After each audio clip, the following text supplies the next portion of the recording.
The live streaming is complete, and our show is beginning. Our production. I was going to say our production. Yeah, it's quite the production. Quite the production. It's quite the production. Like, not minutes ago. Here's the difference I said to Dan, Fred. Like, in the old days, we'd be at a studio, downtown Toronto, in some fancy setting, and there'd be people all around. And minutes before the show, you and I would be looking across from each other, making some notes and talking about what we were going to do. Like 5 minutes ago, I was changing my laundry. That's the difference. Yes, I know. I see what you're saying. Do you now? Do you? Times they are a-changin'. Times they are a-changin'. You know what I just read, though? That according to some travel sites, business travel, people are going, because after the pandemic, there was an assumption that there was going to be no more people going to cities for in-person meetings. Yes. But apparently that industry is bouncing back, like a 13% increase in business travel year over year. And why do you think that is? Why do you think that is? Well, I'm a little bewildered because I understand there's nothing like face-to-face interaction, but at the same time, this was such a great opportunity for businesses to cut back on that and pretty much eliminate business travel, that to open the vault a bit for that. I'm surprised, but business is business. Maybe they determine that it is better to be face-to-face in some situations. Well, it's like that age-old thing. They wouldn't do it if it wasn't going to make them money. Well, this is it. You know why? Because money talks, Howard. Money talks. Does it? Does it really? Yeah, so that's what I would have said. Yeah, I guess they found that productivity or team building or whatever, there's some metrics or matrix. Is it metrics? There's some way to qualify or quantify why they're doing it. And they're not doing it to lose money. Yes. And as our job, like the one time we've done a show together in recent memory, I'm sorry, did I interrupt you blowing out your fucking air? Could you hear that? Yeah. Oh, sorry. Fred, could you mean when you were of sound? Yeah, when you were blowing into the microphone? Yes, I could hear it. Dan, turn your mic up a little bit. Yesterday when I was doing the extra, he was like grunting and making sound. I didn't say anything. Well, I was happy for you.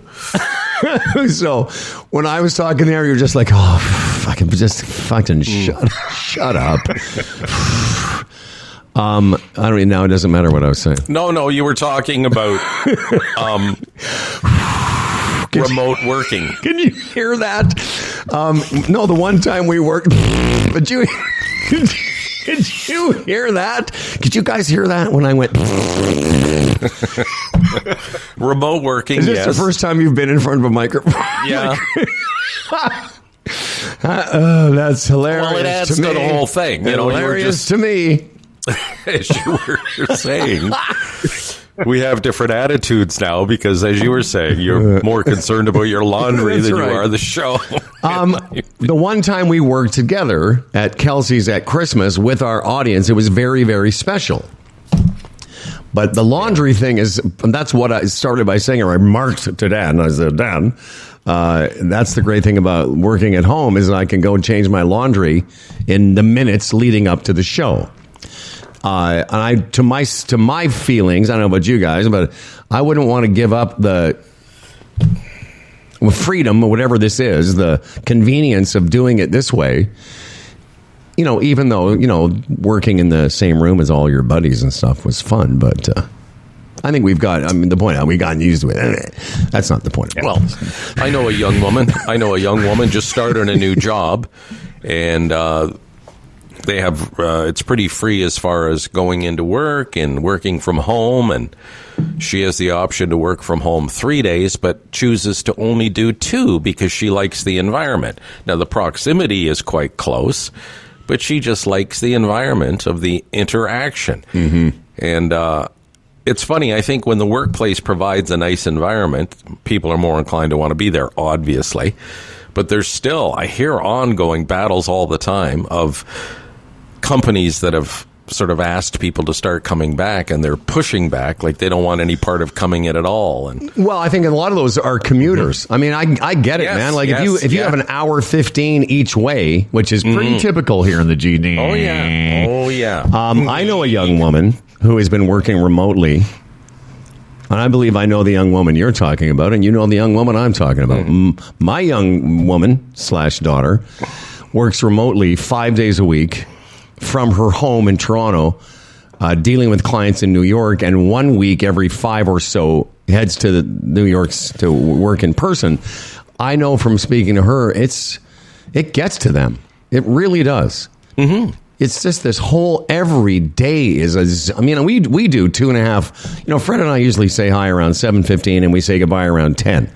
But Charlie, her whole day from 8 a.m. until 6 or 7 is in different meetings in this format, and I know it wears them down. Sure it does.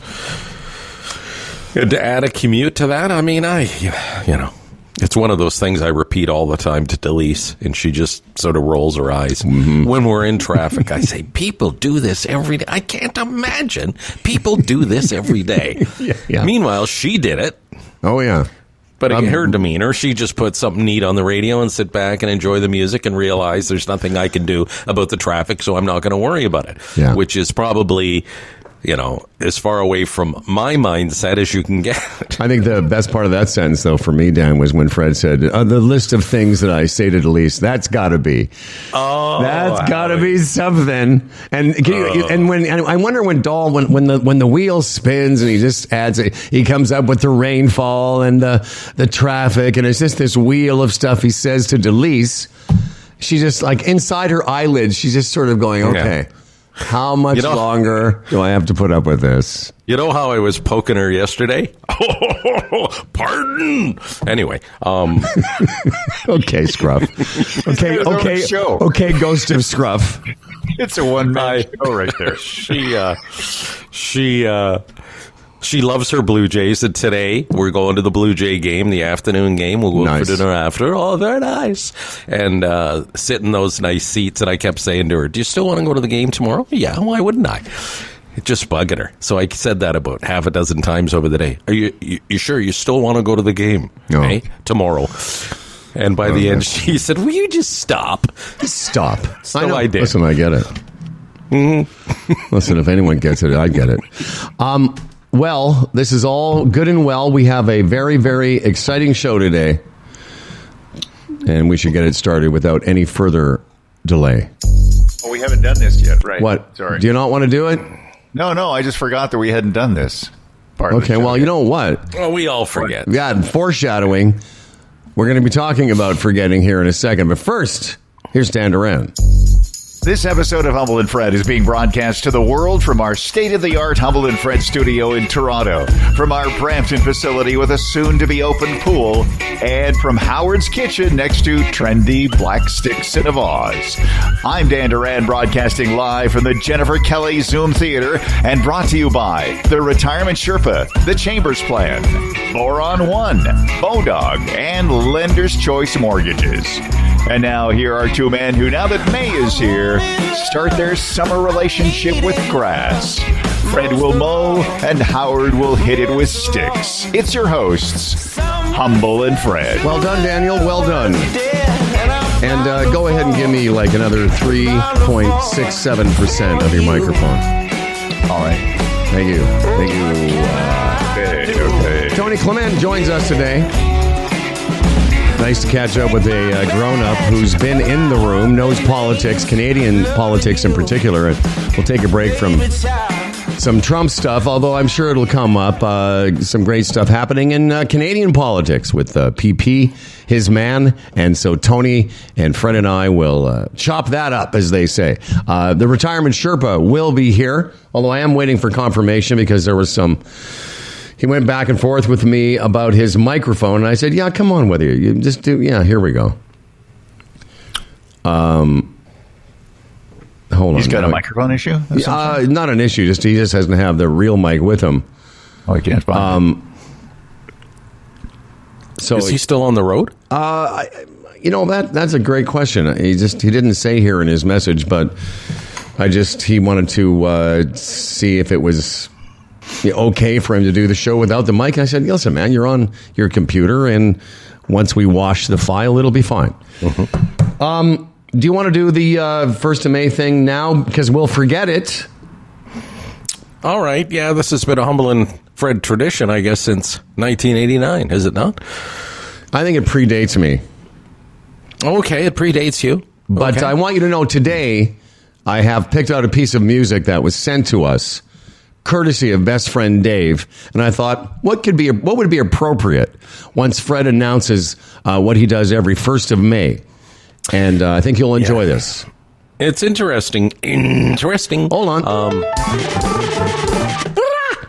How people remember this. The simplest things. Like Brother Bill used to work at CFOI, Mike Boone mentioned it, and somebody else did, I forget. I tend to forget it, and then people remind us. Anyway, yes. What's the music? Oh, no, you say your little thing first, and then I'm going to play this ridiculous thing. Okay, here we go. All right. Hooray, hooray. It's the 1st of May.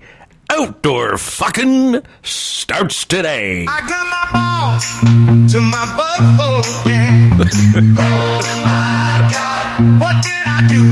I can't take a dump, cause now my balls are blocking up my butthole. Fool me once, shame on you. This song is called I Glued My Balls to My Butthole Again, Dan. Good God, I pulled too hard, now my scrotum's stretched out like a fucking yard. Oh God, I glue my balls to my butthole, baby. Oh my God. That's what he's doing. Yeah, it's very nice. Hey, Dan, you might consider this, as a wedding tune once you and Lisa get married. Yes. Yeah, that's right. All right, there you have it. The 1st of May proclamation. It's like Groundhog Day around here. Mm-hmm. Dan, when you and Lisa get married, how are you going to put that crowd on your dock? Because I imagine you'll get married at sunset, lovesick. It'll be a beautiful thing. But people will want to come from far and wide to witness this. You're probably right, yeah. I'll have to do some sort of dock Well, you know what he'll do? No, he'll use your property as overflow. Oh, okay. Yeah. The overflow. And you'll come in, it'll be like groom side, bride side, and we'll split people up that way. And now a DJ will say, and now here they are for their first dance, Mr. and Mrs. Duran, and I glued my balls to my butthole again. Yeah.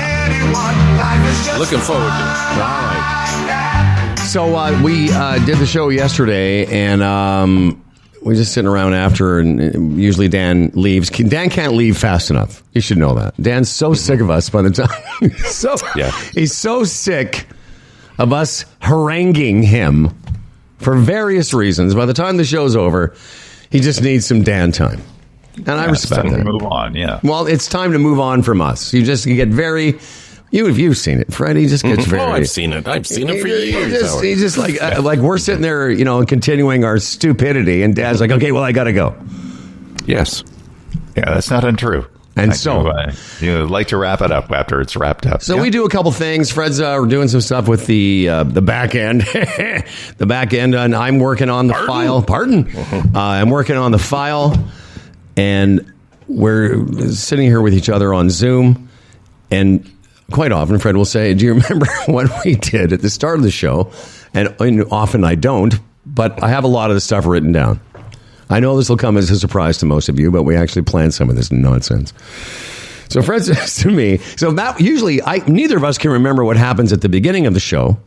For instance, this part now, when it's in the past, we will not remember it. But usually we can remember what you just did, Dan. Yeah. At the very end of the show. At the very end of the show yesterday, Dan did a news story. And within, I don't know, what was it, 5 minutes later, 8 minutes later? Oh, yeah. Blink of an eye, Howie. Blink of an eye. I couldn't remember. He says what to me, story was. He says, you remember what Dan's story was? I'm like, nope. I'm sitting there doing something. I'm sitting here bringing the file in. I'm editing some stuff, and I go, no. I have no idea. And all of a sudden, I get a phone call. Yeah, I look over at him. That's how bad it is. He's on the phone with... You're upstairs still, but he's on the phone with you. I called Dan and asked him what the story was, and he told me. And you know what's worse? I'm sitting here right now. I can't remember what he told me. I wrote it down. It was seriously. Okay, well, here's a funny thing, too. Interesting, maybe.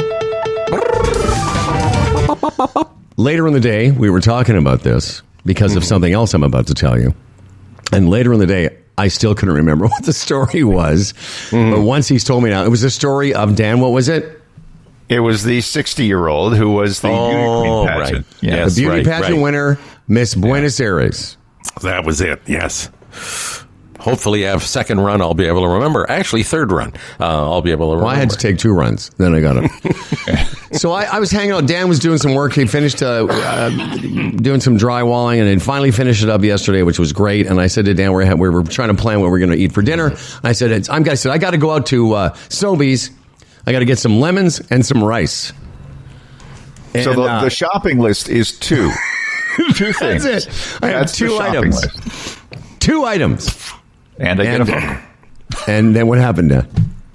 Say, I can remember one thing. No, I called him. I had to call him from fucking Sobeys. I've got the lemon. What was the other thing? What was the second item on this list? Yeah. This 2-thing list. On this 2-item list, yeah. What was my second item? Rice. So, and anyway, finally, I got that, and I did pick him up some of those Guinness that Darren recommended, and we had them. And so, what did you think of it? It was pretty good, huh? Yeah, I mean, there's a little a real Guinness. I mean, the original Guinness would with alcohol, and it has a little bit of more effervescence. Just a little bit flatter than the normal thing I felt. Well, you're saying the fake one. Generally speaking, the fake or the real one's flatter. The fake one's a little bit flatter to me. Just a little something or other. There's something, and it's pretty good. Yeah, but other than that, I would really.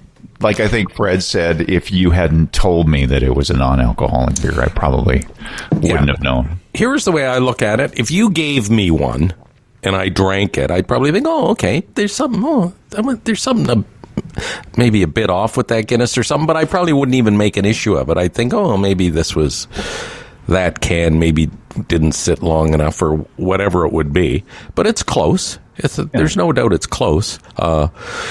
You had no problem getting it, eh, Howard? Because Darren said originally it was tough to get.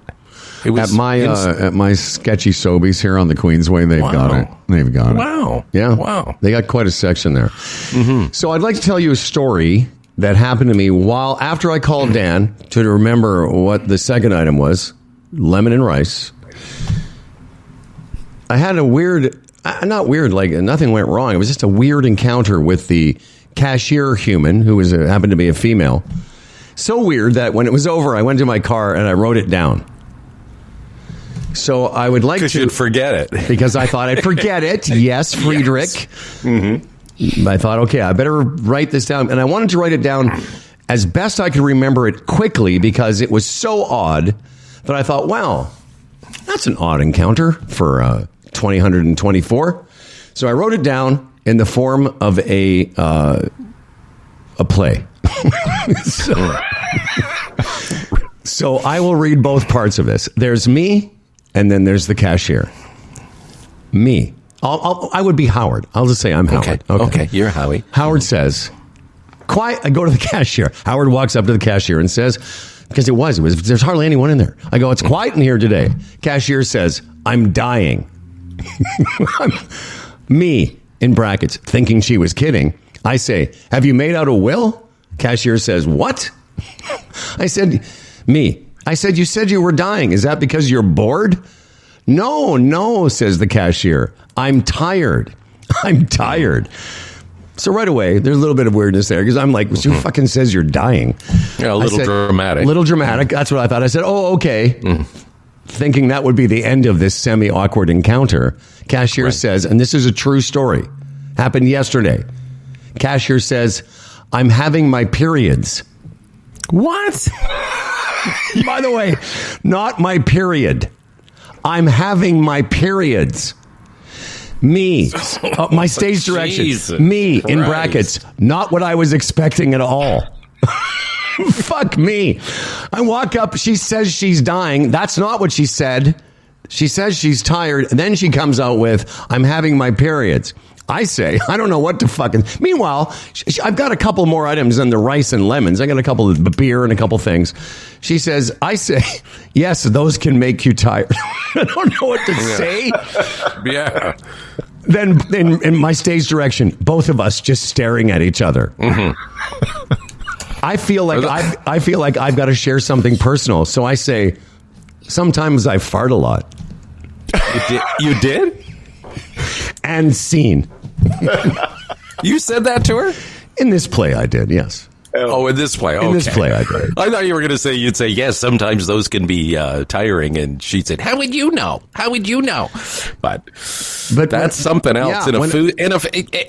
Like in a food store when you're getting food, it's just a bit weird. I mean, it would be weird anywhere, but it was especially, well, it would be, I don't know. It's not weird. Nothing weird about it. We know it's menstruation. We know how it works.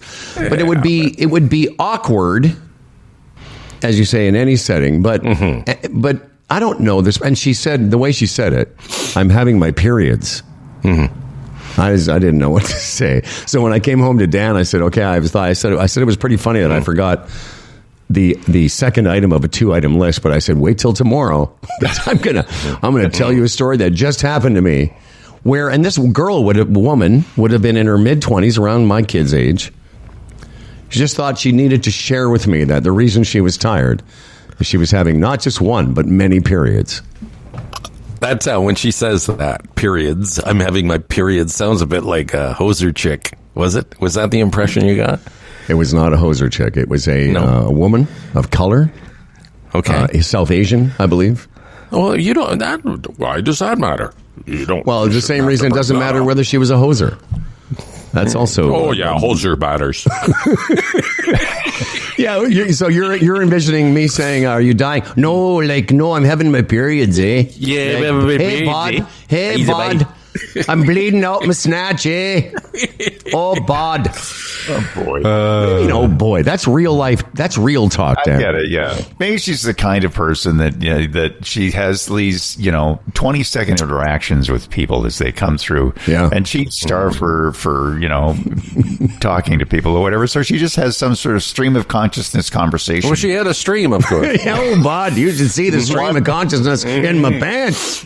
One customer after another, she just moves on to whatever the dialogue that's going on in her brain, just so that she can talk to people. Anyway, continue, Howard. I was being that's it. Facetious when you said she was a woman of color, of South Asian. So where were you going with that? Well, just that her facility. She's not a hoser chick. They can't be hosers. So you could be both.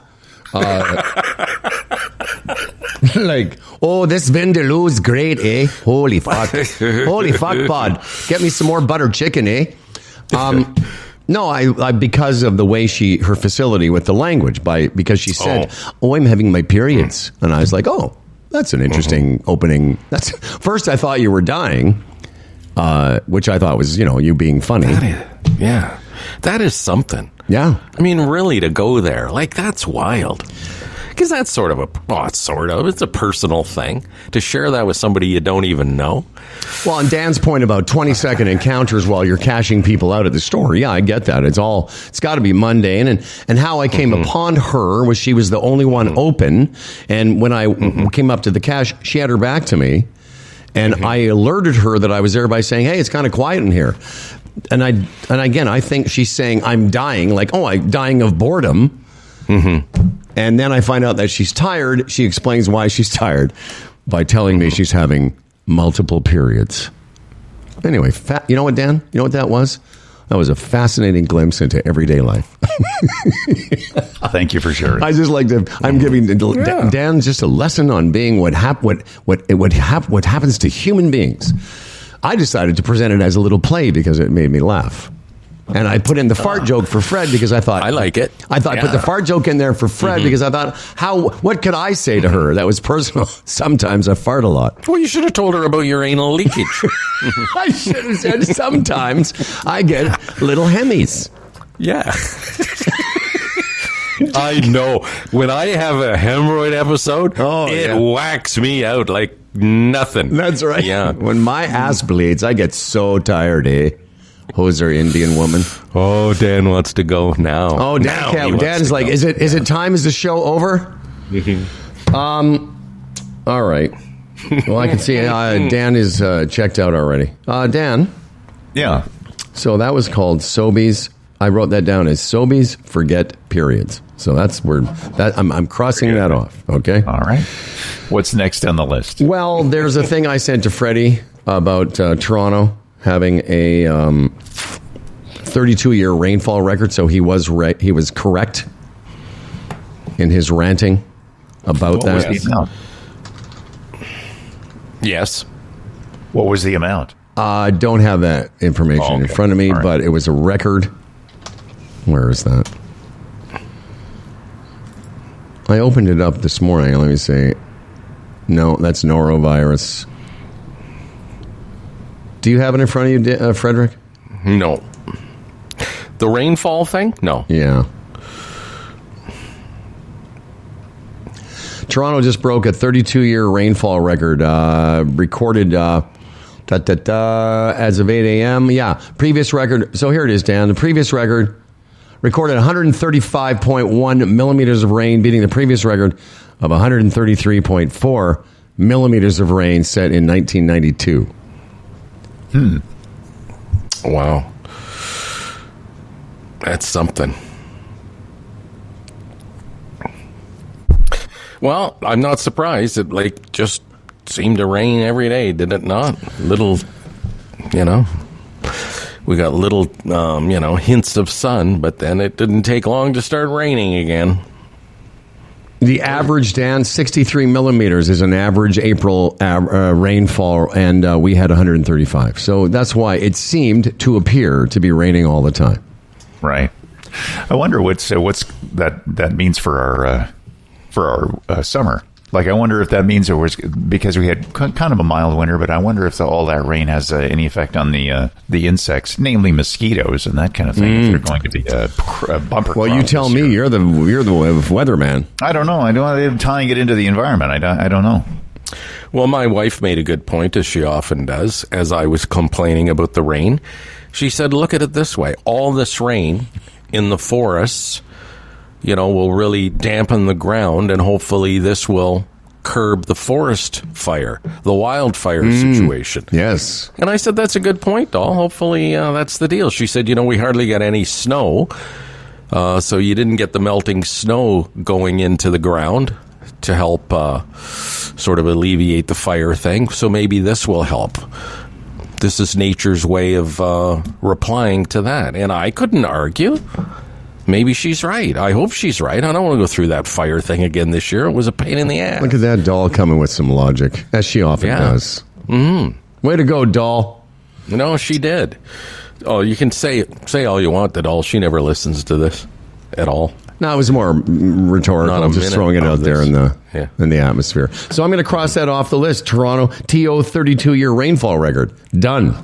Fred had some news about a famous movie star, Dan, that's hanging out near your cottage / trailer. Well, no. Where is it? No. It's near just, you? North of here, and it's funny because... and I understand why people would flip out, because this is bigger than life. There are stars, and then there are stars. Anyway, Elora, a beautiful little town northwest of here, about half an hour or so. Arnold Schwarzenegger is there filming a Netflix movie or something. And, of course, the people are beside themselves because he's actually going to be there for 3 or 4 days. And I was seeing some pictures online, people like clicking pictures of Arnold while he's doing his scenes, in the main square of Elora. And listen, who would you drive out of your way to see? That would be almost like Arnold Schwarzenegger, even though, I'm not a big fan of the style of movies that he made over the years, some of them. I wouldn't mind laying my eyes on Arnold Schwarzenegger. He's one of the biggest, is he not? Absolutely. Of all time. So as you can imagine, this little town of Elora, Dan, it was like Burley Falls when Steve Martin and Eugene Levy were there for Cheaper by the Dozen, too. Right, yeah. Mm-hmm. Remember the place, still, that's all people could talk about. Isn't it amazing how stardom can do that to people. But so everybody wants Arnold to come into their shop and have their coffee and, their donuts and their restaurant. So we'll see what happens over the next couple of days. I'm sure we're going to see lots of pictures of Arnie. Yeah, he's one of those people that... what's that, Dan?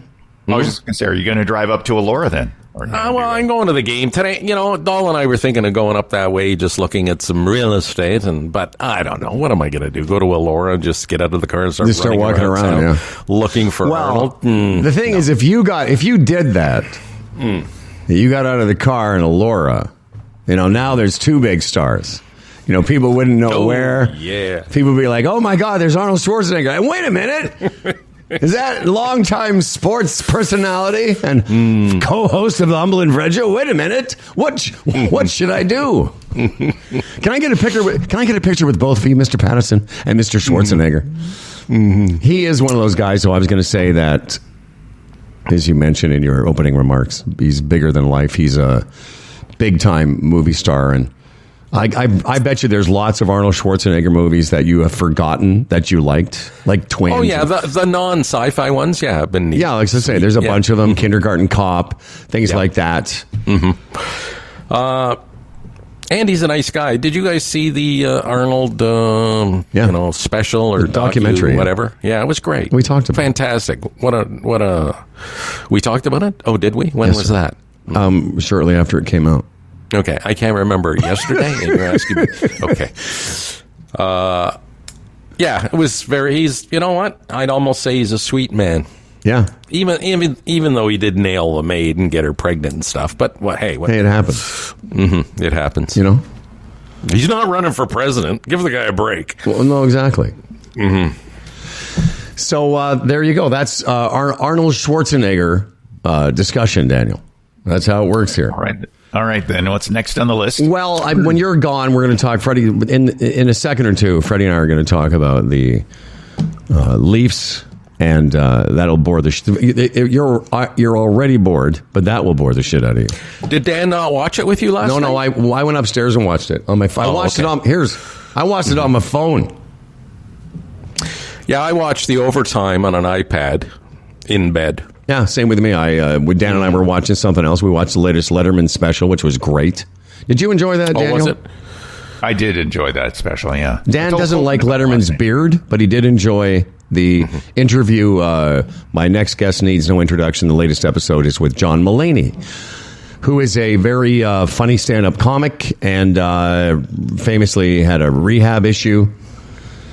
And so we watched that, and then we watched some of Mulaney's special. Then I went up to bed and remembered that the Leafs were playing, and so I watched the last part of the period and the overtime. What an endorsement that is for a comic, right? When Letterman wants to interview you on your special. I mean, that's got to mean something to somebody. Well, Dan, tell Fred how complimentary Letterman was about Mulaney. Oh, yeah, they were gushing over each other, actually.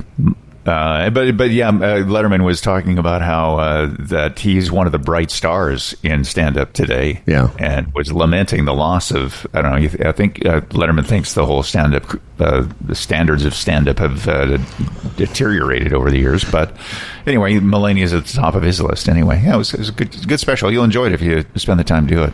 Oh, I will. I plan to watch it. Even though I'm not familiar with this Mulaney guy, as embarrassing as that might be for an individual of my stature. But yeah, you should be embarrassed. Well, listen, there's a list. I'm going to be honest. I could list 20, and this isn't about you. This is about the fact that it's a genre like country music.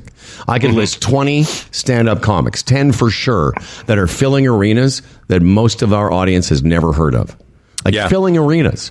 And Mulaney, Tom Segura, everyone's heard of Bill Barr, but he's somewhere in the middle of that list. There's a bunch of guys out there. Nate Bargatze, who, all of a sudden started last October, and turns out this guy's going to host Saturday Night Live, and most people went, who is he? But if you're into that genre of, country music, you go like, he's a superstar. Yeah. But I just think of that phone call, right? Mulaney gets that. Hey, David Letterman, we heard from his people. He'd like you to be a guest on one of his shows. It's like, fuck, I've made it. I mean, something else. Yep. Anyway, you'll enjoy it. I enjoy Letterman's. A couple times I said to Dan, Letterman is just so good. Even at 75, he's so sharp.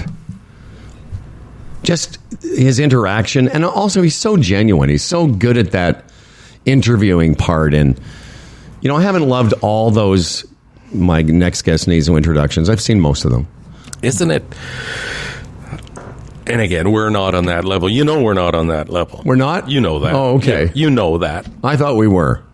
You, me, and Arnie. Again, you know, we say this all the time in the show, but I'll attack it from this end. A guy like Letterman, isn't it amazing? All the money he would ever need, but you talk about being sharp for 75. Well, the reason is, you know, he stays involved, even at a lesser level, obviously. But, you know, to stay involved, like Jerry Seinfeld right now is doing that movie about Pop-Tarts or whatever it was. I think you mentioned it. You know, Jon Stewart has come back for Monday nights on The Daily Show, and it's, you know, it's the passion, but it's that want to stay involved, and of course it keeps you younger. Absolutely. It keeps you thinking. It keeps you sharper. It's so true. If I were just a normal 64, soon-to-be 65-year-old man that had that encounter at Sobeys yesterday, who would I have been able to perform my one-man play for? Well, you're kidding, but it's true. Oh, yeah. It's true. It's great to be in a position to, during the day, read something and think, oh, how can I apply that to the show tomorrow that will titillate my buddy Howie? You know what I mean? Just that thought process is something that you would have in a day that if we didn't do this, you wouldn't have in a day. Exactly. So, yeah. For instance, yesterday I presented a little, what I had thought was an amusing anecdote about how old Dan was by presenting a fact about the 392-year-old Greenland shark. And I decided that I'm going to write a new one every day. Well, I was looking at Dan Duran last night eating our salmon, which was fantastic. I thought, so Dan, you know, there's this 392-year-old Greenland shark they found that has lived, you know, he's been around for like 327 years. I just have one question. What was his mother like? See, it's the same joke, but it's different, Dan. Right. Because Dan dated his mother, is what I'm saying. Yeah, I got it, yeah. All right. Yeah. See? Yeah. Daniel will be back. Pardon me? Just keep workshopping it. You'll find something. I am. I'm workshopping it every day. Daniel Duran, thank you for your patience. Dan's coming back doing the news. And we're going to get to Tony Clement here in a second. And we'll talk a little Leafs. But first, let's talk about this. Well, I'll tease it with this. Game 6. The Maple Leafs forced Game 6 in their series with the Boston Bruins last night without Austin Matthews. Beat the Bruins 2-1 in overtime. My goodness gracious me. So, Game 6 tomorrow night at the Scotiabank Arena, and the Maple Leafs, look at this, a slight favorite. Oh, yes, they are. Minus 115. The Bruins minus 105, but the Leafs, crazy enough, a slight favorite for that game tomorrow night. Whether you're a sports bettor, a horse racing fan, a poker or casino player, Bodog, your number one source of online gambling entertainment, from their industry-leading odds, world-class sportsbook, to their fully loaded casino and racebook. They've been providing Canadian players with an unparalleled gaming experience since 1994. Yeah, it was almost like the Leafs. It was like the Leafs in Bruins clothing is what it looked like to me. I only watched 6 minutes of the game. And no Matthews. It's funny over the years, the Maple Leafs, when they're missing key players, how they seem to rise up. They're so hard to figure it out. Yeah, I don't know. Just let me do this quickly, and then we'll get to... I wanted to ask you something, because neither of us watched much of the game, obviously. I watched like 6 minutes more than you did. Boron 1, just check it out. I mentioned yesterday there's a whole news section, and they've got news as of April 30th, just yesterday.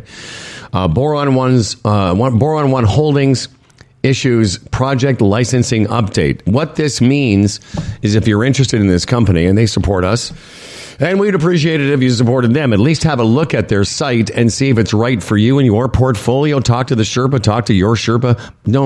Talk to our Sherpa. It's good for business.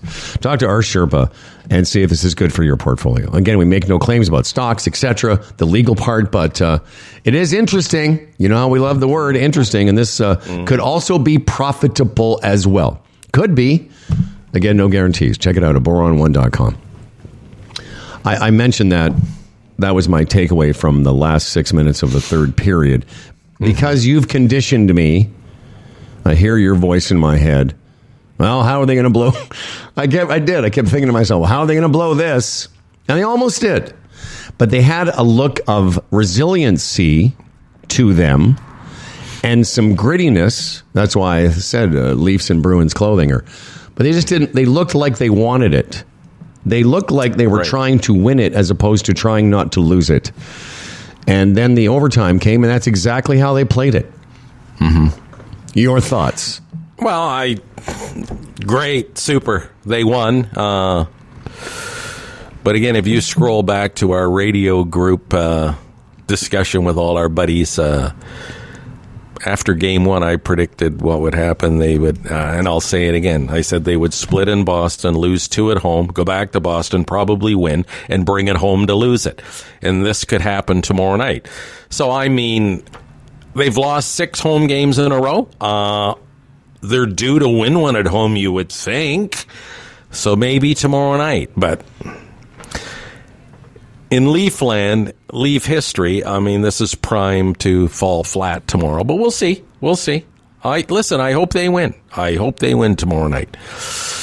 But they have 6 home losses in a row heading into this one. The law of average says they got to break that. That's what I was going to say. Maybe that's it. I get your comment. Mm-hmm. You know, and I can't put myself in your, and you know, I respect your opinion. But in this particular case, you're so jaded by a prism of disappointment that pattern. No, you're a smart guy, dude. I'm not disputing the fact that yes, all you just said is true, but all you just said is why people love sports, because because you never know. Yeah, you were right. You were right about the way the series was going to go, but you could have also just been. It could have easily. Leafs could have won 4 straight. You know, the great thing about sports and why people watch it. Mm-hmm. I mean, do you know why people watch it? Because of the unpredictable nature of it. Because that team that I watched Saturday night suck for 2 periods. Right. Was different than the team I saw play the last 6 minutes. And that's hard to believe, eh? But and who knows? What's the explanation? Maybe, you know, there's a saying in golf, beware the injured or sick golfer. Because very often you find out when somebody's a little bit off or they're injured a bit, they have a way of kind of rising to the occasion. Maybe that's the case with the Maple Leafs. Matthews out of the lineup or whoever, a key player, one of the Fantastic Four, and they rise to the occasion. Here's another dimension to keep in mind. Give me some. Last year, the Boston Bruins were up 3-1 on the Florida Panthers and lost the series. That's going to play on their minds a bit. I mean, that can go one of 2 ways. Like, look at last night. They could have thought, we blew it last year. We blew it. We're not going to blow it this year. So you'd think they'd just do all they could to dispose of the Leafs last night. But they didn't. Yeah. So now is it playing on their minds? They don't want a repeat of last year. That could help the Leafs. Well, and when you, which I appreciate you saying that, because I heard them, you know, I heard that either last night in the game or before, but because patterns work both ways. Yes. Let's, speaking of patterns, let's take up now with a man who has a long history. His patterns are of excellence and of acumen and insight. I could go on all day about this gentleman. He once was he was one heart attack away from running this country, ladies and gentlemen. I think it was 3, actually. Whatever. Facts don't matter on this program. Still. Can we say that? Yeah, Can we say that, exactly. Tony? We were that close to running the country? Think about this. When Tony was in office, how many people would have to die before someone said, quick, call Humble and Fred? But Tony Clement was there. He was in the line of command, the chain of command, and now here he is, fresh off a tour of, I'm not kidding, Mongolia. Let's say hello to the Right Honorable Tony Clement. Hello. Little Argent for you as the intro today, my friend. Nice. Love it. Well, let's get right to it. I took something, because I follow you closely, as you know, on Insta, on something. I follow you on social media. And I picked this out. I showed it to Fred. I was quite excited. And it was a picture of you I read this to Fred. I said, bring in Tony, man. So, Tony, I think this was on Instagram. It's a picture of you and some dignitaries. And the thing says, it was a pleasure to lunch with the governor of South Gobi, Mongolia today. And I said, that's what he's doing. You and I are, by noon, we're napping. We're in nap mode. But the Tone Man. So tell us, let's start there. What were you doing in Mongolia? Well, thank you. I was invited to speak at a conference entitled Mongolia, an Oasis of Democracy. Sure, why not? Sure. So wait a second. Hey, buddy, they called us first, just so you know. Yeah. Okay. I was down on the list. Yeah, they called you second for that. We got that gig first. We couldn't make it because we were sleepy. Yeah. No, it was on my bucket list. Mongolia was on my bucket list. I'd always wanted to sleep in a yurt in the Gobi Desert. And so I took up the opportunity and spent a couple of days in Ulaanbaatar and then drove down with a couple of Brits and our host to the South Gobi area, which was very interesting. And I did get to sleep in a yurt, and I did get to ride a Bactrian camel and meet with the governor of the area. So it was very interesting. So you're it's almost like a keynote speech of some kind, or so that's and you do that. And how? Real question, our nonsense aside. How does the government of Mongolia, are you on a list of people that we should get Tony to come and talk to us? Interestingly, it wasn't the government of Mongolia. It was the opposition party. They called the Democratic Party of Mongolia. The government is run by the former pro-Soviet Socialist Party, and the Democratic Party is the opposition to that. So it was the Democratic Party that invited me. They're going into elections in June. Interestingly, very concerned about Russian interference in the election. There's been some, they've been trying to buy off candidates, and a journalist was arrested, and some other illiberal things are going on there. So they wanted to draw attention to the situation a little bit. And I've through some international conferences, I got to know one of the people in that party, and they invited me down. Yeah, it's interesting. Squished between Russia and China, and it's a democracy. Yeah, it sits. Wow. Yeah, no, they've done very well, and they're market economy. There's a lot of mining that's going on there of copper and gold and things like that. So they do have a working economy, but it's a rough neighborhood. Fred, you're absolutely right. You got China on one side and Russia on the other. Yeah. I have to ask you, the food, Mongolian food, more an Asian flavor or a Eastern European flavor? I'm always interested in the food. There's a lot of meat. Oh, yeah? Nice. Like mutton and beef. Oh, and mutton. That kind of thing. So I saw a lot of herds on my drive to Gobi, sitting in a car for 5 hours. And so saw a lot of cattle. They've got horses grazing, and of course these camels. So and sheep. I did see some sheep and some goats too. But isn't Mongolian beef is a famous dish? And again, it's more Asian oriented, isn't it? More like I was going to say, for lack of a better, it's like more like Chinese food. Yeah. I think that's fair. And I drank some some camel's milk. That was pretty cool. And what did that taste like? Real milk, or like what? It's pretty rich. Like I couldn't very finish the thick, whole glass. Almost like what would it be, like a buttermilk or something. So when you're there, and so you do your gig, and and then so where's your, are you on a tour right now? Are you? Tony tour? No, I'm back. I'm in Brampton right now, and after spending much of April either in Japan or Mongolia, I think that's it for me for a while, and I'll just sort of stick to being closer to home. Yeah, the Muskoka's call too, right? That's right. Oh yeah, I'll be going there soon. Yeah. We were talking about an epic rainfall in April. I'm using that incorrectly. Well, I guess it was. It was a lot of rain in April, and we were wondering about, does that affect the Muskoka season, the going up north season? And I don't know what it's like in the Kawarthas where you are, but I know that May to June is kind of crappy for black flies and things. Yeah, it's coming. Yeah. It's coming. My golf course opens this weekend, gentlemen, but I'm going to try to take as many rounds as I can in before the critters start infesting. That's such a shame, We have such a short season here, and some amount of it is always impeded by this infestation that people just go, yeah, I guess, yeah, that happens. Yeah, whatever. Yeah, it's part of the deal. But again, you, Howard, as one who is more affected by a mosquito than I am, there are different levels. And I feel bad for people like you. And I'm being sincere when I say that. Because they Does don't he have an allergy or something? No, they just love him. You can address me directly if you want, Tony. You don't have to go through my intermediary. I know it's intimidating, but you can speak directly to me.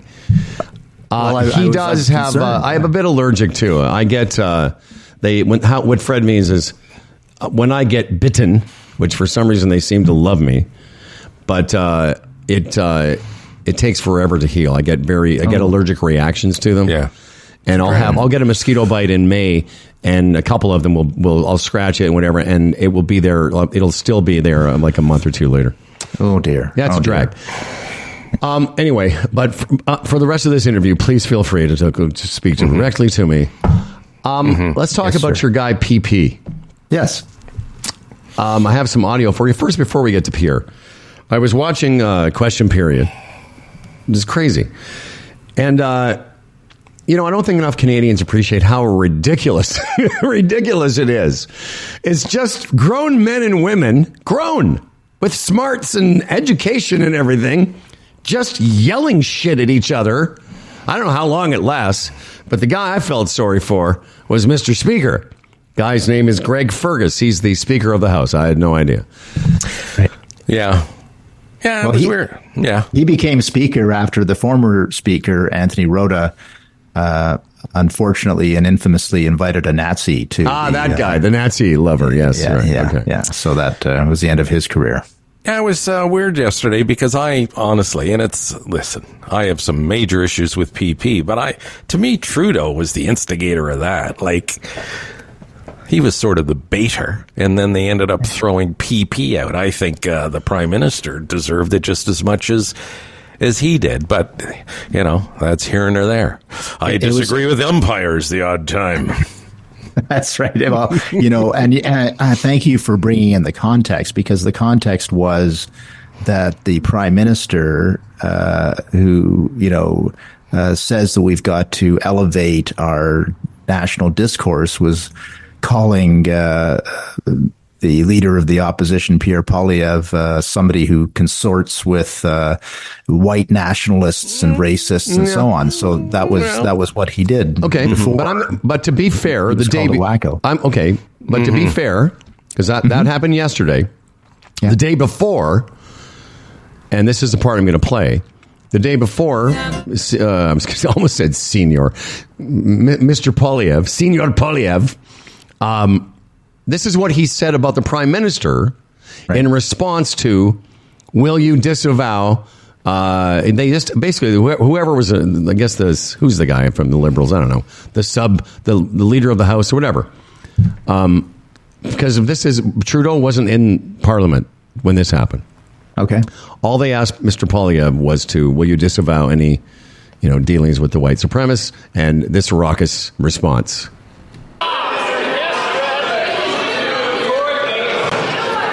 The Honourable Leader of the Opposition. I unequivocally disavow the guy who spent the first half of his adult life as a practicing racist, dressing up in blackface. So that means he said, I disavow the guy who spent the first half of his life as a practicing racist wearing blackface. You got to admit that's a bit inflammatory. It's, listen, Question Period is not for the faint of heart. That's absolutely true. And look, discourse, I don't think anybody's, if what you're looking for is reasoned debate, sometimes you do not get it in the House of Commons. I will admit that. And of course, Question Period, once they many years ago decided to televise it, the level of debate did decline, because you're looking for a TV clip in those days, and now it's a social media clip. So that is all true. Having said that, the underlying issue that Pierre Poilievre was trying to raise was the fact that there are deaths every day happening all over Canada, but he was speaking specifically about British Columbia, opioid overdose deaths.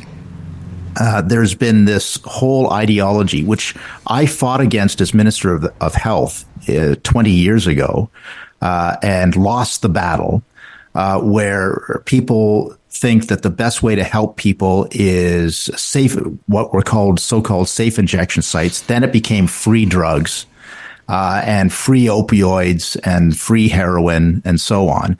And of course, the results are in of this failed, terrible experiment where people, first of all, take the opioids, sell them on the market to get better, in their view, better or higher dosage opioids. The ones they sell are then sold to kids. So that's a problem. And then they continue to overdose. So it's not solved anything. And so the British Columbia government, which is NDP, to give them credit, finally said, okay, uncle, this is not working. We want the federal government to stop the decriminalization initiative that they had started when it comes to these drugs. And there hasn't been a response from the federal government. So Pierre's question, despite all of this going on, there was a legit question that he was asking, saying, when are you going to respond? Because there are deaths every day in British Columbia, and we've got to stop this now. What was the original issue? Okay, but so here, going back to it, because I remember when this came into, what was the original impetus to decriminalize these drugs? Well, there's a whole ideology saying that if you want to help people, you want to increase harm reduction, is what they call it. And not throw drug users in jail. Was part not throw drug users in jail, and if you give them their sort of worldview is, if you give them safe drugs from the government, it means that they will not be using unsafe drugs from the street. Mm-hmm. So that's the argument. The problem is the reality, which is they're still overdosing, and they take these drugs and they sell them to ultimately end up in the hands of kids so that they can get higher dosage drugs. Yeah. So, what I always thought weird was about, there didn't seem to be an end game with that plan. Like, it's just keep giving these people drugs. Okay, they're safe, but where does this all end, or really, where does it really help them? Another aspect of this that bothers me is, I live in Vancouver, and there's other areas around Canada that have these safe drugs, maybe here in Toronto in some areas. People that aren't on drugs have to walk through these people that are on drugs, which means syringes and this is a big problem in Vancouver. Right. To some people, they may think, what's the big deal? Well, it's a big deal. If I have a business or I'm downtown with my kids, I don't want to walk over syringes and drug paraphernalia from these people. I just don't. Does that seem cold? But it's a big complaint you get out of Vancouver as well. Well, originally it was isolated in the so-called downtown east side. East Hastings is the area. Yeah. Yeah, so Vancouver, I said, well, as long as it's in the downtown east side, I don't have to worry about it. But, of course, what's happened since I was battling this whole issue 2 decades ago was it's now metastasized beyond the downtown east side. Basically all of downtown Vancouver, downtown Edmonton, you name it, they've got these problems. But you'd have to admit, especially having had that portfolio for a while, that it's not a... And Fred's point, is well taken, but it's not an uncomplicated issue. Oh, no. The impetus behind it wasn't, and you ask an interesting question. What is the end game? The end game initially was decriminalize it so we're not putting these people in jail, because that doesn't help them. Give them clean... Listen, I lived in Vancouver a long time. I know that area. It was shitty back... I lived there in 1981. It was shitty then. But so as to decriminalize, make it safer, and then beyond that, you're right. What do you do then? Like, it's a complicated issue. And lastly, I'm not sure that Pierre Poilievre and the Conservatives, maybe you can tell us, what's their solution? More treatment. more treatment, better interventions to give these people hope and a way out. And I know it's not going to work in every case, but you can't give up on people. I just think when you're just giving them free drugs and it's almost washing your hands of the whole thing, that's giving up on people. And I don't think that's the right way to deal with humanity. And, that solution might seem like a fantasy to some, but at least you want to talk about an end game. Yeah. At least there's a thing, okay, at the end of this, if it works, people will be off drugs and maybe get back to a real or a normal life, whatever you want to call it. You know what I mean? But are you saying, Tony, that the government, right now, the programs don't have any treatment associated with it? It's really not. I would say it's not accentuated. Certainly, that was the case when I was Minister of Health and was trying to reorient the programs to treatment. If you want to look at another example, it's the province of Alberta, which has gone 180 degrees in the other direction and emphasized treatment, not the free hard drugs like heroin and opioids. So I guess we'll see. I mean, because they're really going hard on the treatment aspect of it rather than the free drugs aspect of it, and very different from what was happening in Vancouver until the premier finally saw that this is just not working. And again, it's the armchair quarterbacks. We all have an opinion. We all have a solution in our minds. But then, as you say, people get involved. Those people that receive the free drugs, the safe drugs, the clean drugs, whatever you want to call them, all of a sudden realize that, hey, there might be a chance to make some money here, I mean, I think to me that would be the lesser of the elements. I think originally, remember this safe injection. Well, it's been around since you were in government, Tony. Mm-hmm. It was to get people to not use dirty needles, which were giving them all kinds of other diseases, AIDS included. Right. Yes. So like a lot of things, and you're right. It's easy for us to sit here having a little chitty chat about it. But the idea was a good idea. Mm-hmm. It was an idea. It kept growing. A lot of things in our life, right? Everything's great until people get involved. And, I mean, it started out as needle exchange, which I actually agree with. And then it went from needle exchange to safe injection sites, not just exchanging needles, but actually providing a safe area, which they only use 10% of the time. And then from there went to free provision of free drugs. So I just think we've had this vast experiment, unfortunately dealing with the misery of people, and we've got to be realistic about it and say, has it really worked? And that's the point that Pierre was trying to make.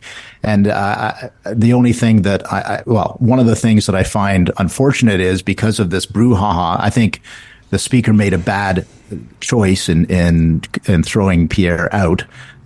Many people have used the word wacko in the House of Commons before he did, but that has now overshadowed the actual debate that should be happening in this country. Well, and that question period, it's bananas. I forgot how much fun it is to watch it. I've watched it from time to time, and in researching this clip.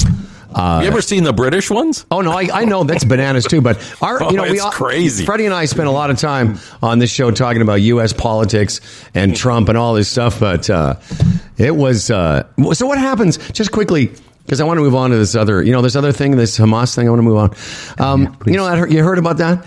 What happens after question period? Let me ask this: do you guys just look at each other and go, "Hey, that was pretty crazy," and then just get a coffee? Like the people across the aisle that you know?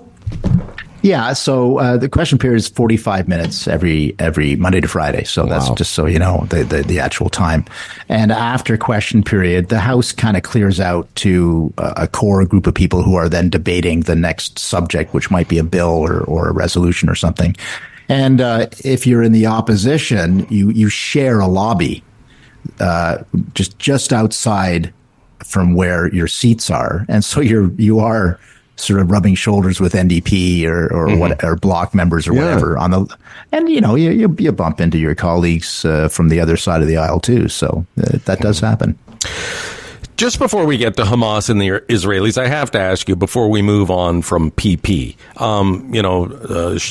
schmoozing with the white nationalists, whatever. And we made this point yesterday that sometimes you have to actually talk to these people to see how they got there and what their beef is, because it's better than ignoring it and letting it grow or whatever. But you talk about, phone calls and, talking amongst each other. What happens when you get a phone call one day and it says, we've just been endorsed by Alex Jones? Seriously, what do you do? I didn't even know who this Alex Jones was until look him up. Because I don't care about some Tony, America. Come on. No, seriously. Yeah. Seriously. I don't know who Alex Jones is. Mm-hmm. I've never heard him. I've never watched him. The only time I heard about him was when Trudeau was saying that Alex Jones loves Pierre, therefore Pierre is bad. So I think Pierre Poilievre's attitude is like, he doesn't want to be dragged into U.S. politics. He's a Canadian politician who wants to be prime minister. So he doesn't care who Alex Jones is. Or it's not like he asked for, it's not like he was looking for Alex Jones' endorsement. Right. No, he wasn't looking for it, but listen, it doesn't matter. When you get that endorsement, you have to have a strategy, and obviously your strategy is we don't care, which is fine. That's your answer. But I mean, obviously you have to deal with it. I mean, this guy was huge, like worldwide news, being, sued for what he said about the kids at Sandy Hook or whatever. He was that guy. Yeah, he's the guy that got he was that guy. That they like the family. Yeah. He's the one that perpetrated the conspiracy theory that the Sandy Hook was a false flag. Like, he's that guy. He's like dark web wacky. You want to talk about wacky? Alex, look him up. Yeah. So again, you've answered that question, and again, I can't argue with it because I don't know whether you really or Pierre really knows who he is or cares about what he has to say, but it's still a thing. Yeah, it's not a great look. No, it's not a great look. So to reject it or whatever and say, listen, we don't care about this American guy and we don't want to be drawn into that, that's fine. That's your answer. Yeah. I just wanted to know what you would say, and this is what you... Yeah. And, look, this was preceded by him visiting the carbon tax protest site. And, this is how ridiculous these arguments are getting. The argument that he was therefore consorting with white nationalists was because he walked out of a trailer van and he walked past a sticker, for crying out loud. That's the evidence that Pierre is some dark, evil person. So, I mean, it's getting a bit silly. Yeah. And we should also recognize that, he is just like Trudeau and other politicians, internationally, he's the victim or the recipient of confirmation bias from the left, just like, we give all the people on the right sort of a bit of a stink because of our confirmation bias. Well, I made this point. Last week we had a Trumper on, Howard Online, got to know this Trumper guy from Indiana or whatever. And we had him on the show because we just wanted to listen to him and hear how he got there without a confrontation, without a pissing match, and it was pretty good. And I would say that, and again, I made this point a couple of minutes ago, it's sometimes you have to interact with these people to find out where they're coming from and how to change it rather than ignore it. So have a discussion, have a dialogue. And let it fester. Yeah, and that's exactly. I know you've been out of the country, but it's an interesting show to listen to. Interesting, because of that, because our meeting before the show, I said let's find out, because it took me a while to find somebody online that wasn't completely like, wearing cellophane around their head. So he's a guy, young guy, mid-40s, got a family, goes to work. And we just wanted to understand. And if you listen to it, it's like a lot of it is just echo chamber, Fox News, right-wing bullshit. But, he's a normal guy, seemingly to us, just a regular guy who is convinced that Trump is the way to go. Half the country. Exactly. Yeah. So here's a little, if there is a light aspect to all this nonsense, all these protests and all these left, all the left wokeness. I don't know if you've seen this. I don't need to play the clip for you, but it's a young woman, Columbia student, She's part of the group that is blocking Columbia from allowing their Jewish students from going to class, and wants Columbia to disavow or divest itself from all relations with Israel. But she also wants them to make sure they have enough food. Oh yeah. Yeah, because they're all part of the Columbia food program. They Exactly. pay for their monthly food. Yeah, it's something else. It's something else, and it's like the wokeness of the woke. I've never heard of anything more woke than this. It's like It's like Jews can't pass unless they have some deli food. That's right. And charging stations for their phones. That's right. Yes. Jews can't pass unless they've got some delicious latkes. But man, I don't know. In all the years we've been covering stuff, and you've been in politics, and again, to be a little less jovial, but I mean, can you imagine? Like, I've got a bunch of clips of Jewish kids being blocked by people in keffiyehs to go to their class in a university they paid for. If that's a black kid, a trans kid, an Asian kid, they would have shut the university down. How do you explain that? Listen, you're not going to get much of an argument from me. I think the whole thing is absurd. These white privileged kids to go to Columbia University costs thousands upon thousands of dollars in tuition. To go there with your privilege and then have Jew hate as your raison d'etre for protest, I think is evil. It's not just absurd, it's evil. So I have really I mean, I'm not even going to contextualize it, guys. I'm sorry. There is no context that justifies this. This is so different from the civil rights and anti-Vietnam movements of the 60s. Like, it's the exact opposite in my view. If you want to, Bill Maher said it perfectly last week, where he said, there's only one side that wants genocide, and that's Hamas. But they can't. They don't have the ability to do it. The Israelis don't want genocide, and they're being accused of genocide. Yeah, it was a great clip. He said, that Hamas wants genocide, but they can't do it. Israelis could do it, but they won't. Right, exactly. And that's my worldview. Nobody's going to shake me from that. I understand as of last night that the Columbia Hall has been cleared and the encampment has been cleared. I hope they do the same thing at McGill University. And my alma mater, University of Toronto, has sent out a statement saying that any encampment is trespassing. So I hope that there won't be any activity there, and hopefully kids can go write their final exams and graduate rather than this nonsense. Another great line came out of that Maher show by one of his panelists. I forget his name, but he said, free speech is at its freest when it's hate speech against Jews. Yeah. Yeah. And that's, well, it's profound. It's just so true. I mean, it is short and sweet and to the point, and it's just true. It's just unfolding in front of us. And you know what's curious? Because I saw a bunch of clips yesterday, and this is part of the problem. And in a weird way, and again, I won't say this, it's not that profound, but a lot of these kids don't even know why they're there. Yes. They don't. But that's traditional. I know. Right? And this is just another one of those things. That is traditional. That they're getting swept up in a movement. The scary people are the ones who do know why they're there and don't really understand the geopolitical blah, blah, blah. But it's the ones that are just getting caught up in this wave.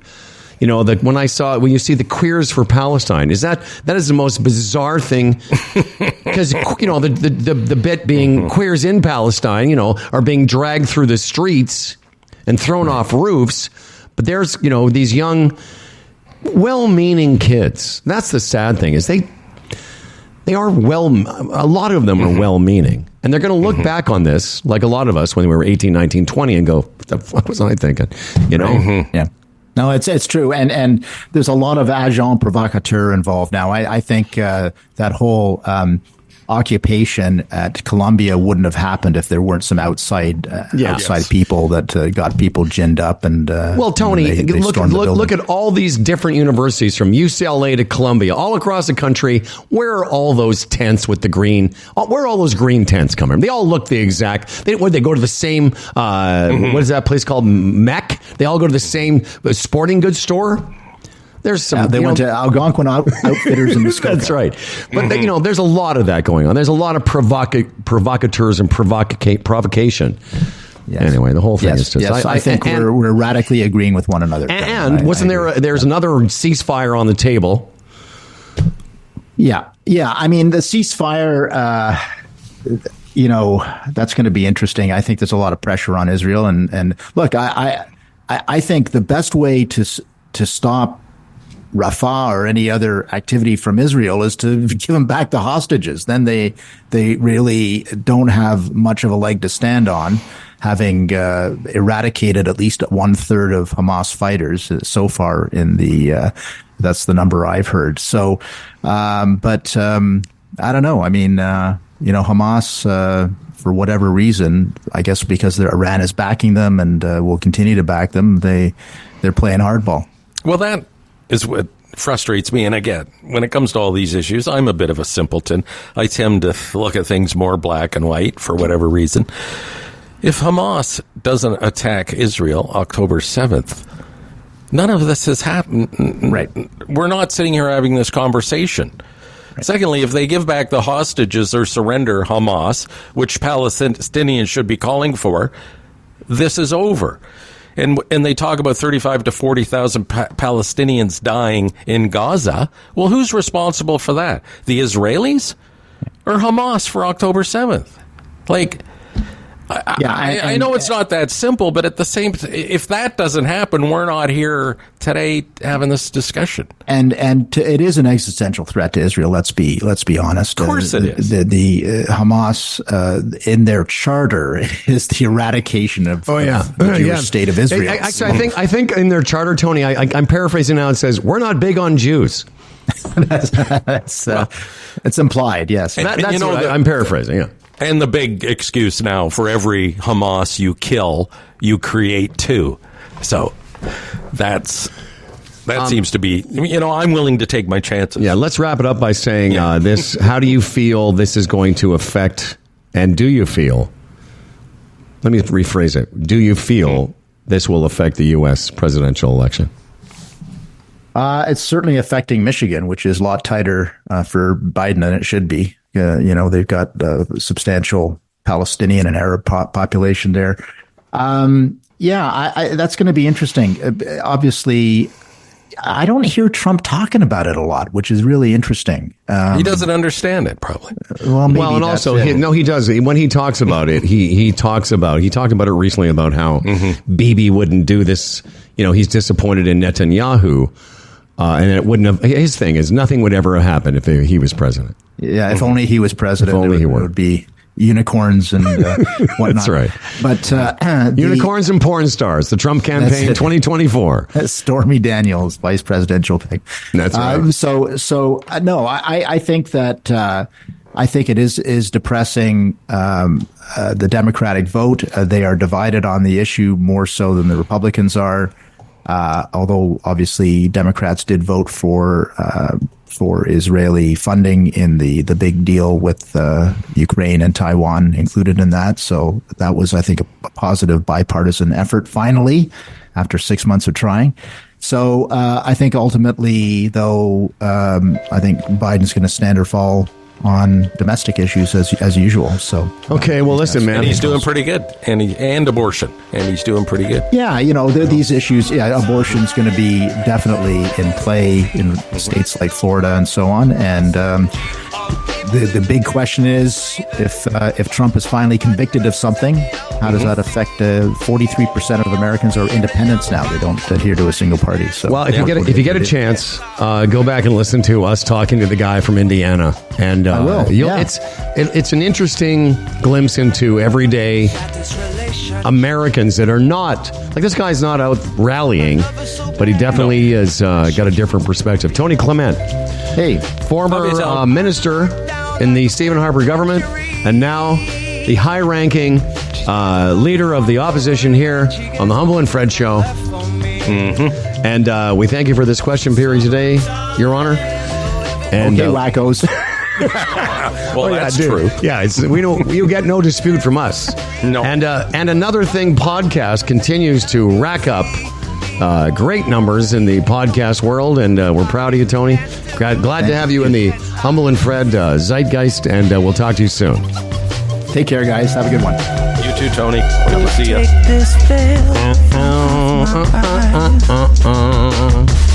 Yeah, he's a smart guy. He's a smart guy. I tell you what, he's not. I didn't want to say this, but he's not going to Gobi for free. He's not doing that for nothing. Oh, yeah. Well, yeah. That's the business he's in. Yeah, man, it's good business. Mm-hmm. Let's do a little business ourselves before the Right Honorable Tim Niblett joins us. Can't wait to see what Tim's going to say today. Hey, Chambers of Commerce Group Insurance Plan, Canada's #1 group benefits plan for small business. Again, let's go down the product list. We have prescriptions, we have dental, we have therapy, we have travel, we have an HR department, we have the teledoc system, on and on and on. To provide your employees of your small business with a benefits package like this would be a great reward. I mean, seriously. And again, it's doable. Go to chamberplan.ca, click on the badge. It says get a free quote. Listen, you don't even really have to talk to anybody out of the chute. You can just get an idea of what's involved and take it from there. And a lot of small businesses, 32,000 across the country have taken advantage of this. It works for them. It works for humbleandfredradio.com Incorporated. It'll work for you. The Chambers of Commerce Group Insurance Plan, Canada's #1 group benefits plan for small business. Yeah, man. Let me get Tim Niblett in here. And afterwards, we'll talk about the Casman. Get your mortgage in order. Tim.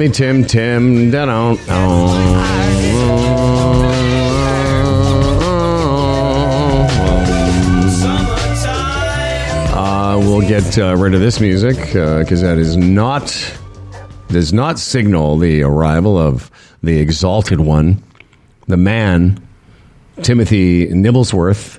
This music, on the other hand, that tells the kids to gather around the old radio, the old broadcast thing. I keep forgetting we're not doing a radio show. Oh, we're doing something. And here he is. You want to talk about people that are figuring stuff out. Tim.Niblett or RaymondJames.ca. He's making his regular appearance. Say hello, friends and neighbors, to the Retirement Sherpa. Good morning, everybody. I'm back safe and sound in the Northland. We braved all the NASCAR drivers on the I-75 and made it. Good to see you, Tim. Nice to have you home. Well, thanks. And if I'd known Dan was there, I might have done today as my drop by. I could have had two for the price of one. Oh, yeah. You want to hang out with Dan Duran. That is an experience, my friend. Oh, it is. It is really something else. It's good to have you back, brother. And will we be seeing you today at Opening Ladies' Day? I might make it there. I'm going to go have a Roti Wednesday with my team. Nice. And we had a raccoon who decided our deck was a really nice place to live while we were gone. So I've got to deal with that this afternoon as well. So yesterday at 6 o'clock, we're told they're nocturnal. At 6 o'clock, it tried to come in our house. We had the door open a little bit for some fresh air. And it came snooping around and stuck its snout in, and thankfully couldn't like make 6 it all p.m. the way in. 6 p.m. Bright sunshine. Hey, those things, the city raccoons are bold, man. Yeah. Very bold. Yeah, they don't care. That's funny. When you were gone, the raccoon's like, "This is our this is our crib now, Tim." But while you're away, listen, business continues, and our listeners hopefully continue to look to you and Sherpa J for some great second opinions and some calls. At least, as I've been saying lately, if you want to support the people that support us, that's what you do. Give Tim and Jay a call and see what's up. Maybe, listen, everything could be great. but maybe there's a couple of little things you might want to think about. For instance, let's talk insurance. This week, let's figure that out. Sure. So hopefully everybody's done their taxes, paid their taxes, filed their taxes, with yesterday being the deadline. So just before summer comes and May, on the grass starts happening, maybe they can turn their attention to insurance. It's a vital component of your entire plan. It's very important to, I'd say every year in a perfect world, but at least occasionally take a look at it and make sure that maybe it met your needs before, but maybe it doesn't now. Well, give us an idea how it plays a part. Well, as I said before, with investments and financial plans, of course, we think about returns for the most part.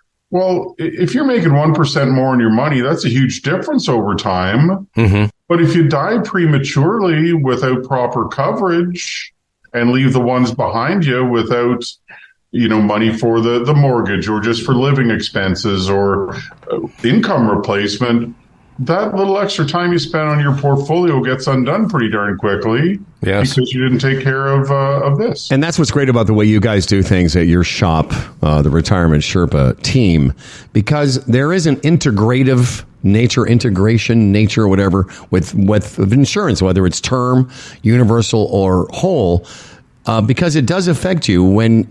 Explain how, but I understand. Like if you can use insurance to offset estate issues. Yeah, absolutely right. And you can use insurance to create investments as well. Insurance can be a very good investment, a whole or universal classically, where you can accumulate some wealth separate from the insurance coverage. But yeah, estate planning can be just as simple with cottages, especially. It ties in, we're getting into cottage season now. There's been a lot of gains on a lot of the cottages. So when the parents pass away and the gains have to be paid, often the kids can't afford to hang on to this treasured family cottage for decades and decades and decades. So it kind of sounds crazy at first, but you just buy insurance on your parents. And when they pass, the cottage is paid for, or, the taxes on the cottage is paid for, or both. And then this treasured memory chain gets to continue on for years and years and years. Insurance can do that for you. And I know some people are thinking, what? Insurance on my parents? How much would that cost given their age?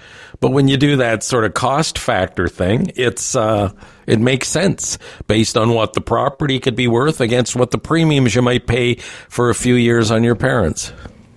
Amen, brother. You took the words right out of my mouth, right? When you do your rate of return on the premiums you pay versus what you get, it's actually a pretty darn good return in a lot of cases, right? In a way, you hope it isn't because your parents live longer, so you pay more, installments or whatever and all. But yeah, it can actually be a very cost-effective way of doing a super important thing as well. And this is why these conversations have to happen. Last couple of items, and maybe next time Kazarian's on, we should talk to him about this. But it is something that people have conversations about. Mortgage insurance, is it best separate from your mortgage?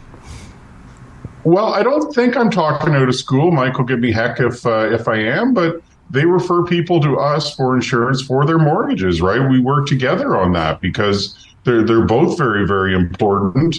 And you usually get a better value getting it separate from it because we're independent like we are with investments. So we can shop everywhere for you, just like Mike does and his team with the mortgages and all. And then also, if you end up changing your mortgage from one institution to another, you might not qualify for insurance later on because maybe your health situation has changed. So if you keep it separate from that, you've got that forever. You don't have to have any concerns about whether you'll still have coverage if you switch your mortgage. That's a great point. Yeah, I learned that lesson years and years ago when I still had a mortgage. Having it with the bank where your mortgage is doesn't make sense. It's way better to have it on the outside because, well, it's just a whole different system or a whole different look when you have it separate. Absolutely. Same with critical illness. Same with disability insurance. If you need either, I mean, critical illness, you think of it statistically, we're much more likely to have a heart attack or a stroke or cancer within the next 10 to 20 years than we are to pass, depending on our age and health and all. Hey, listen, financial institutions, their credit will tag that on sometimes. I mean, they're a business, but it is a good service for their clients, for their customers as well. But then you run into the same thing if it's tagged in with your mortgage. It's virtually every time a lot better to have it separately. Yes. Listen, always a fulsome conversation. It's great to have you back in the city. Hope to run into you and your sweet self this afternoon, if not sooner than later. Tim.Niblett at RaymondJames.ca, the retirement Sherpa, and the entire Sherpa team is here for you should you need their services. Thanks, Timmy. It would be our pleasure. We've had lots reach out lately and join the family actually too. So they too are enjoying and profiting. Right on. All right, my brother. Take care. Travel safely. Have a great week, guys. All right, pal. Okay, buddy. It's Tim Niblett. And we're talking about Mike Kazarian. And I'm not surprised that Tim uses Mike's services and vice versa. Because Lender's Choice Mortgages is what we're going to talk about briefly. You know, this mortgage insurance and what you said is very interesting, too, about not having it tied to your bank. Well, the same applies to not only using your bank as the only option for a mortgage. Mike's a broker owner of Lender's Choice Mortgages, license 135A2, independently owned and operated member of Mortgage Alliance. And what they do is what Tim does. He shops around for the best rate for you. They have access to multiple lenders. You know, it's not just the same old way of doing business. And now the Bank of Canada rate's staying what it is. It's more important now than ever, especially with millions of Canadians about to renew their mortgage this year, next year. Maybe that's you. What's the best rate? That's a question. What about the term that best suits what you have? You know, as you get older, you have different needs in terms of cash flow. Maybe this will be the last mortgage you ever have. It makes it more important than ever to make sure you get somebody that can find a solution for all your mortgage financing needs. Mike at lendersmortgages.ca. Like and subscribe. Where did I get that from? Like and subscribe. Like Mike and subscribe. lenderschoice.ca. Mike at lenderschoice.ca. Oh, good. What the fuck just happened? Like and subscribe, Mike, to Lenders the Choice. All right. I think that's it. Whoa, Dan Duran. There we go. Dan Duran just popped up on my screen. Dan Duran. I think you're like me that when you're around Dan, I sing to Dan quite often. I sing, Dan, does Fred do the same thing that I do sometimes when I'm coming down the stairs and I see you for the first time, or I come around a corner singing the Dan Duran? You're both musical people. Yes, you're both musical. The other day I sang the Dan Duran song to him long past the time that he wanted me to. Long past. I was just singing Dan Duran. There's Dan Duran. He's a man, Dan Duran. Hey, there's Dan. Oh, yeah. Dan Duran. I've also taken up to calling my dog Stan. I call him Stan Duran. Because we're immature. Oh, and it's so fun. It's so much fun to be immature. It is a lot of fun. Oh, it is. It's a lot of fun. That's what gets me through most days. Well, it's the only that and the masturbation. Anyhow, I was only speaking for myself. Daniel, no, I know. Daniel, you're my brother. Dan Duran. It's also curious that Fred and I both have a very similar Dan Duran song. So, what did we leave on the table here? We did the Leafs, Chamber Plan. You're all caught up, right, Freddie?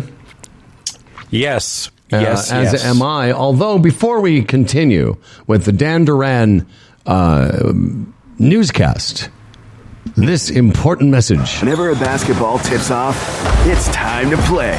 Easily find your next favorite game at Bodog.net. Check out the latest sports odds, get free tips, and take your best shot.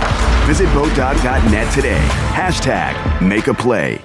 Yeah, that takeaway from watching Question Period for the first time in a while. I don't know how those people don't just, at one point, the Speaker of the House, because everyone addresses the Speaker as opposed to each other.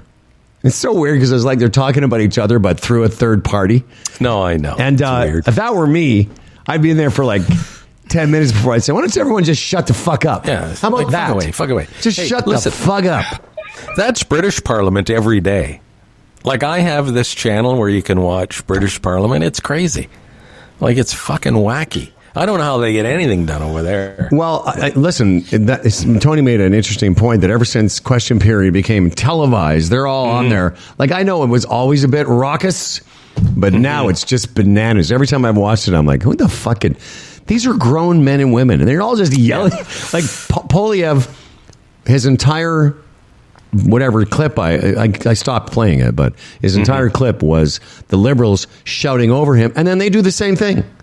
They literally, there's a constant din of them yelling at one another. Yes, I know. It's the type of thing, as you say. It's like, it's not even like grown-ups. It's like if there was, say, there was a school field trip or something to sit and watch Parliament in action yesterday. What the kids are thinking. Yeah. Jesus. Man, they would be thinking, Jesus. Daniel. I wonder if that quirky kind of thing, though, is like speaking through the speaker, like Mr. Speaker, when they're addressing the other person. I wonder if that was originally just to keep decorum, so that you're not actually arguing with someone directly across the aisle. No, that's a good point. It's not working, but maybe that's what it was there originally for. I wonder. That whole speaker thing reminds me of a little joke when somebody farts. You've heard that one, right? Big sound for a little speaker. That's a good one. Yeah, somebody farts, and then you say, "Hey, that's big sound for a little speaker." That's a good one. Is it a great one? Not really, but it's a good one. Oh, Howard. Come on. It's a gem. No, it's, you know what? They can't all be 10s. They can't all be 10s. Dan, are you ready? Speaking of this library of 10s. Oh, no. Yeah, I know. Fucking right. I've known him Dan, I've known him as long as you have. I fucking know. Trust me. And 99 times out of 100, I go, yeah, funny. But, it's funny. Yeah, fucking not really, but okay. No, most of them are pretty funny. Dan, speaking of 10s, are you ready to do the news? Yeah. Yeah, you froze up again there. There's something going on with your... Let's do it. But why did you freeze up again? Really? I froze. Just briefly. I don't know. I'm. You're freezing and you're stuttering. Your feed is Make sure you're on the right internet. Okay, I'm used for a second here. See, now he's freezing again. Yeah, it's weird. How can that be? I don't know. And by the way, where he is in my house, the Humble and Fred internet works absolutely fine. Yeah. He's frozen. He's a very cold man. Big noise for a small speaker. Good night, everybody. Good night. Here's one you've never heard before. And if you have, let's hear it. Dan, are you back for crying out loud? You have one job now. Got it. Did you change it back to the Bell for 5? some reason, my computer, when it reboots, it defaults to the downstairs router instead of the upstairs router. Well, as I said to Freddie when you were gone, both of them work fine for me. Like where you are situated in the house, you're literally in between both of those internets. But nevertheless, let's not dwell on it because... Now, here's to a fella named Dan Duran, a hell of a guy with a hell of a big one. The quintessential anchor man, his voice is nice and low. Dan Duran, the anchorman comes. As for credentials, he has none. Can't tell a headline from his bum, but his voice is nice and low. Dan Duran, the anchorman's here. He's prone to falling off his chair, but he's got a big wang, so he don't care, and his voice is nice and low. My voice is nice and low. And now live from my kitchen where he's fasting right now. I'm hungry. For a physical today with our mutual doctor, the magical Dr. Sharif. Here he is, movie anchorman and superstar, Daniel J. Geber-Duran III. Okay, so here's one for those who are world travelers. Air Canada has paused their new service charge. There's people in airlines are always, trying to figure out ways to add another service charge. They must have a service charge department somewhere. Anyway, seat selection. It used to be, it used to be included with your airline. Currently, with Air Canada, it's randomly assigned.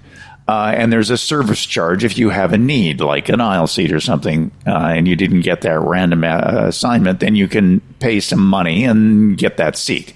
But their policy has been within 24 hours of the flight, you can change it to another seat if it's open at no extra charge. Well, they decided they were going to close that loophole and, service charge you all the way to the launch of the plane. So a lot of people started complaining about it. The criticism mainly is that, well, there's another service charge and it's acting more like a low-cost airline, which a lot of other airlines have done this. WestJet does it actually, there's some seats that if you fly a WestJet flight, you pay them like $90 or something to get a certain seat on a flight. Anyway, Air Canada has listened. It has paused, not canceling, pausing for now, this new service charge. They may be bringing it back later, but it's part of the whole downgrading of the fun of flying and, service charge for everything that you can do on an airplane. That's bullshit. Next story. No, that's terrible, Dan. Imagine these airlines trying to make fucking money because, they're making so much money. They're not making so much money. They're not making so much money? Not really. There's Air Canada made some buck last year. Yeah, they don't really make as much money as you'd think. Airlines keep, there was another airline that came and went from out west. It's a tough business to make money in the air. And, and I'm going to play the devil's advocate because having flown a few times over the past couple of years, I think some of these options are good because they could just say, fuck it, and make everything included and then raise the price. But listen, you have options. If you're someone that never takes carry-on baggage, they're pretty good options for you. You can avoid the paying more with everyone as opposed to, just paying for what you need. Do you understand what I'm saying? Like when I flew WestJet, it was like 60 US or something for a bag. Well, if I had a carry-on, I take the option where, I don't need that. So it's costing me less. And again, I just make that argument because a lot of people say, just charge us a price and stop, fucking nickel and diming. Well, sometimes that can work to your benefit. I guess you're right. But on the other hand, there's always an unintended side effect. And that means that when you're flying with WestJet, that the overhead bins get jammed up pretty quickly. And if they do, they allow you to check it for free. So... Right. Anyway, I just go with Howard. I mean, they're facing, that industry is facing a lot of challenges. So on some levels, I just I understand it. But ladies and gentlemen, this is your captain speaking. I believe the first officer just farted. You know what I said? I said, small speaker, big sound. That's right, ladies and gentlemen. I think I fucked that. I think I fucked that joke up. But you get the point. That's a lot of sound. I said, first officer, that's a lot of sound coming out of such a small speaker. And those of you that brought carry on, well fucking done. Okay, goodbye.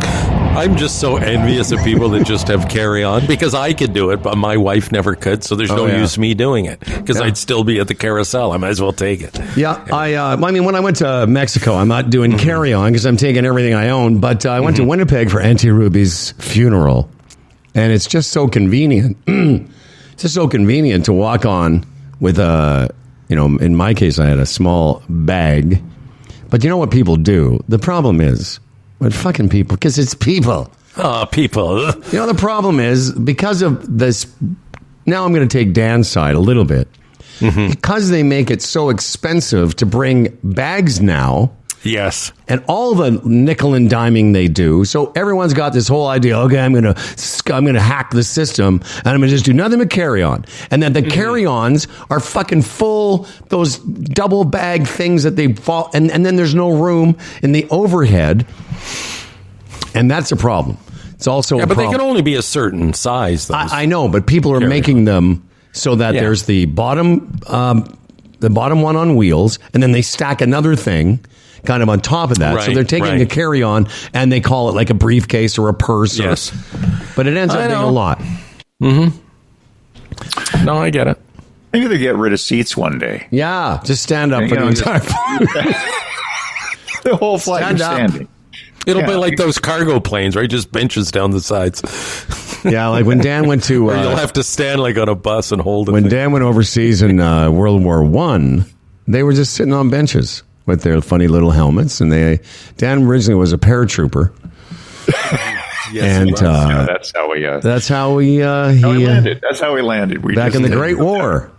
Yeah. Back in the Great War, yes. You know, today, Dan, I want you, if you would... On my behalf, and you know, because Dan and I have the same doctor. I've had this doctor since he was an intern or interning in Brampton General, whatever they call that place.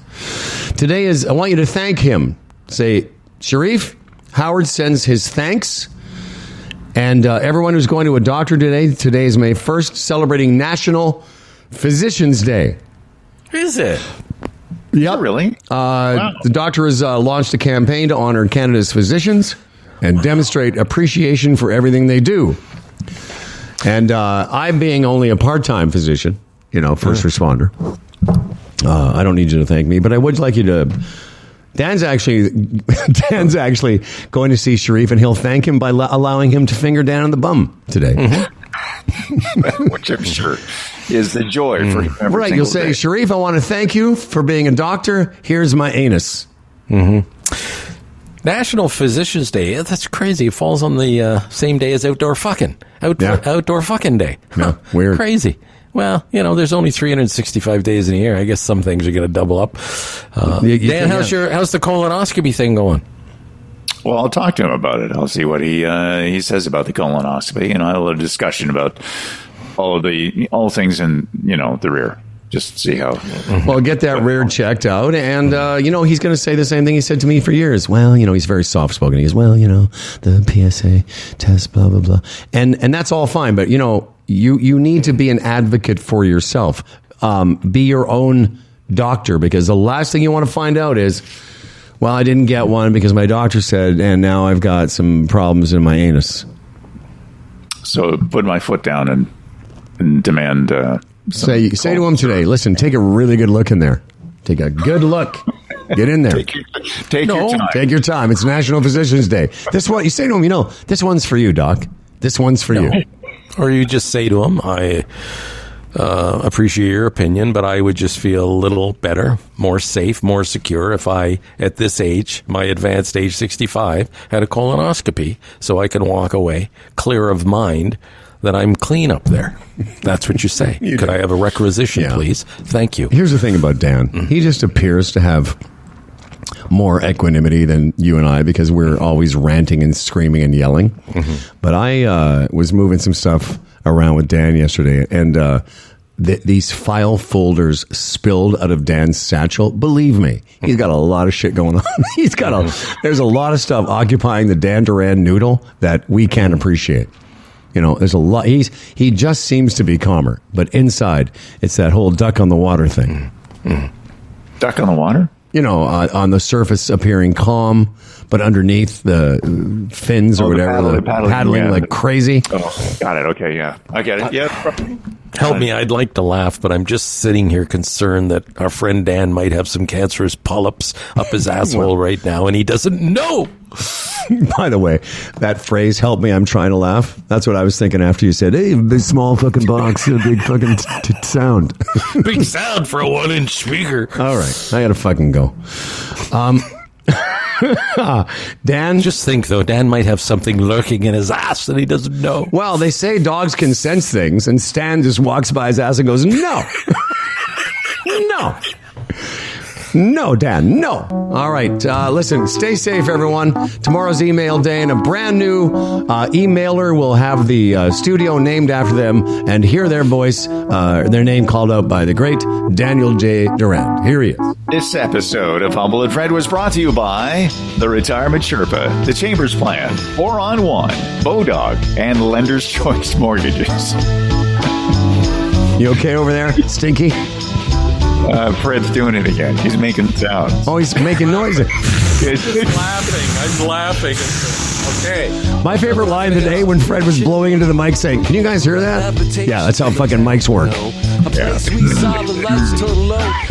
Okay, so we read the emails. Tomorrow's show is the big day. You still have time to get your email in. Humble and Fred at humbleandfredradio.com. Humble and Fred at humbleandfredradio.com. Tell us what you think. Also, share the show. Tell people about it. Subscribe. Maybe rate the podcast. We would appreciate it. For Humble and Fred from the Jennifer Kelly Zoom Theater, I'm Dan Duran. And remember, it's National Physicians Day. Appreciate your doctor. And enjoy every goddamn day.